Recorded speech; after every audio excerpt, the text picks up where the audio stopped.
Pernah nggak sih Anda pengen banget paham Al-Quran sampai ke hati? Bukan cuma bacaan, tapi benar-benar ngerti pesannya, ayat demi ayat, buat perubahan hidup gitu? Nah, ini dia kesempatannya. Jangan sampai kelewatan ya perjalanan ini. Kita gali bareng kedalaman ilmu dan hikmah praktisnya. Cek deskripsi sekarang deh, biar kebayang. Assalamualaikum warahmatullahi wabarakatuh. Selamat datang di 8 Bit Ilmu Bermanfaat, saya Dwi. Dan saya Adi, seneng sekali nih bisa nemenin Anda semua. Ya, makasih banyak ya udah milih buat gabung di sini.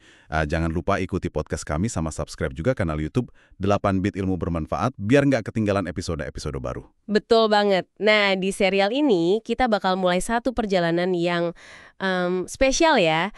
Kita akan kaji Al-Quran secara menyeluruh, bab demi bab, surah per surah. Insya Allah kita coba sajikan pakai bahasa yang gampang dicerna, penuh renungan, tapi juga relevan banget buat kehidupan kita sehari-hari, buat tantangan-tantangan Anda juga. Iya, dan jangan lupa cek deskripsi episode ya. Di situ ada gambaran lengkap sama poin-poin utama yang bakal kita bahas bareng hari ini. Oke, bismillah. Mari kita mulai penjelajahan kita hari ini. Sip. Kita awali dari penghujung surah Al-A'raf dulu ya, ayat 199 sampai 206. Ini ayat-ayatnya indah banget. Isinya tuh ajakan buat kita jadi pemaaf. Maaf ya. Iya, terus menyuruh pada yang ma'ruf, yang baik-baik gitu. Dan juga, ini penting nih, berpaling dari orang-orang yang jahil, yang nggak pakai ilmu. Betul. Terus ada penekanan kuat juga soal perlindungan diri ke Allah. Kalau ada godaan setan datang, wah langsung diperintah, berlindunglah pada Allah. Kenapa? Kenapa tuh? Karena dia itu Sami'un Alim. Maha mendengar, lagi maha mengetahui. Jadi, kayaknya kita punya pegangan kuat banget ya di situ. Banget. Itu kayak jangkar ya. Terus buat orang takwa, ada lagi nih, kalau godaan datang, mereka langsung zakarullah, ingat Allah. Oh gitu? Dan langsung bisa lihat jalan yang benar lagi. Ada juga ada penting pas Al-Quran dibaca. Kita diminta dengerin baik-baik, terus diem. Supaya dapat rahmat ya? Iya, tujuannya itu. Sama anjuran buat terus zikir, ingat Allah, pagi sama petang. Dengan rendah hati dan rasa takut. Ini soal koneksi batin terus-menerus ya. Bener banget. Nah, sekarang kita geser dikit nih, masuk ke surah ke-8. Al-Anfal, artinya kan harta rampasan perang. Oke, Al-Anfal. Kebanyakan turun di Madinah. Ayat pertamanya aja langsung ngebahas soal harta rampasan ini. Ditegaskan kalau urusannya itu milik Allah dan Rasul-Nya. Sekaligus jadi pintu buat nasihat supaya kita takwa dan jaga hubungan baik sesama muslim. Wah, menarik nih. Terus di ayat 2-4, itu langsung dijelasin siapa sih orang beriman yang sejati itu? Oh iya, ciri-cirinya ya? Betul. Jadi bukan ngaku-ngaku aja. Cirinya, hati mereka getar pas nama Allah disebut. Iman nambah kuat pas dengar ayatnya. Terus mereka tawakal cuma ke Allah. Tawakal. Iya. Terus tegakin sholat sama mau berbagi rezeki yang Allah kasih. Jadi iman yang aktif gitu, ada dampaknya ke sosial juga. Keren banget potretnya. Nah, lebih jauh lagi, Al-Anfal ini kayak merekam momen-momen pertolongan Allah yang nyata banget buat orang beriman. Terutama konteksnya setelah Perang Badar ya. Contohnya gimana tuh pertolongannya? Misalnya, janji bantuan 1000 malaikat di ayat 9. Terus dikasih rasa ngantuk biar tenang di tengah situasi tegang. Oh, rasa ngantuk itu pertolongan juga ya? Ya, di ayat 11, bahkan turun hujan itu fungsinya banyak. Nyucikan, ngilangin gangguan setan, nguatkan hati, sama ngokohin pijakan kaki. Pelajaran besar ini soal gimana pertolongan Allah datang pas kita tawakal. Luar biasa ya.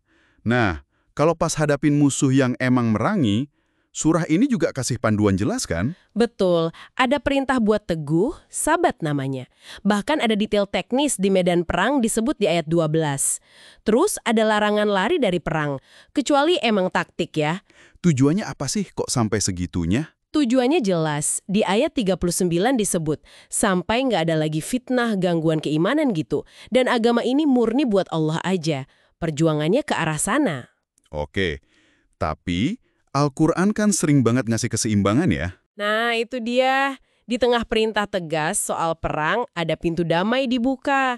Kalau musuh udah nunjukin kecenderungan damai, jannahul lisalmi, Terus gimana? ya kita diperintahkan buat cenderung ke sana juga, sambil tetap tawakal sama Allah. Itu ayat 61. Allah juga yang nyatuin hati orang beriman, itu anugerah loh. Ayat 63. Masya Allah. Terus soal harta rampasan tadi, Al-Anfal ngatur pembagiannya juga kan ya? Yang ganimah itu? Iya, diatur detail di ayat 41. Seperlimanya itu buat Allah dan Rasul, maksudnya buat kepentingan umum ya, dakwah, negara. Terus buat kerabat Nabi, anak yatim, orang miskin, sama Ibnu Sabil, musafir yang kehabisan bekal. Wah, ini prinsip keadilan sosialnya kelihatan banget ya, distribusi yang adil. Banget. Dan aspek komunitasnya dikuatin lagi. Hubungan muhajirin sama ansor, yang hijrah sama yang nolong di Madinah itu disebut auliya'u ba'dohum ba', pelindung satu sama lain. Fondasi persaudaraan Islam yang kuat banget itu. Ayat 72 sama 74. Mantap. Nah, sebagai penutup nih, kita intip dikit ayat pertama surah At-Taubah ya, surah ke-9. Ini unik loh. Kenapa unik? Dimulainya tanpa basmalah. Nggak ada Bismillahirrohmanirrohim.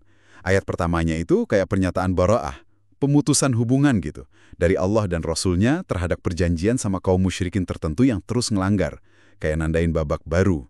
Oke, jadi baroah ya. Jadi kalau kita lihat rangkaian ayat hari ini, kelihatan banget ya betapa lengkapnya panduan Al-Quran ini.